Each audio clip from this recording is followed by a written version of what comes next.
You're listening to an audio article by the Common Constitutionalist.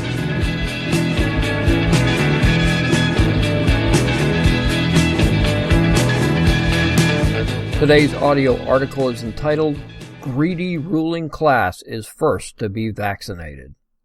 Stu Burguiere of The Blaze once said that the left will never put the people before their agenda and their own selfish ambitions.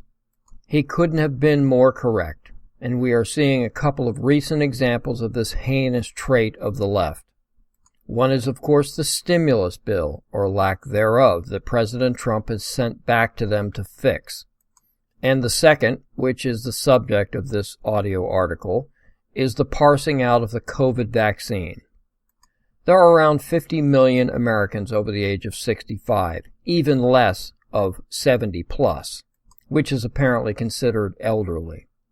In the first week, well over 500,000 doses of the COVID vaccine were dispensed, not to the people the left feigns to care about. No, instead the first doses were dispensed, as they should be, to the ruling class, to elected government officials, and to mostly young, healthy, essential workers. You know, the younger people who should be last on the list, the ones who have practically zero chance of contracting and dying from the virus. This should tell us a lot about who is in charge. Oh, they claim every election season to be looking out for the little guy.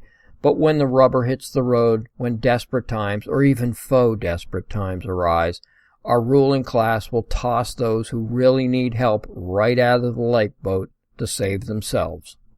The old and infirm, the ones at greatest risk of death, should have been the first on the list, but in true collectivist and fascist fashion, they aren't and were never going to be. Ruling class political elites provide lip service, pretending to care about our senior citizens, but their actions show exactly the opposite. Grandma's dying at the nursing home while AOC gets her COVID vaccine. But as I've said many times, there's nothing new under the sun, and this arrogant attitude regarding the sick, elderly, and we'll say less productive, is no exception. I believe it was in the early 1930s when George Bernard Shaw, an Irish playwright, eugenicist, dirtbag, and one could argue, me that is, that he's kind of the father of the complete lies system, described Ezekiel Emanuel's vision of future health care. Anyone outside the ages of 15 and 40 will have to, quote, justify their existence, unquote. How is what Shaw described any different from leftist attitudes in their proposed policies today? How is it much different from Obama saying that rather than a life-saving procedure for the elderly, they should just take painkillers? Someone or group of someones decided who would receive the first doses and who would go without. How is that any different from the death panels that Sarah Palin was so roundly mocked over? Answer, it's not, because there is nothing new. No new ideas. It's just the latest Democrat ruling class version of Shaw's theory. Thank you for listening.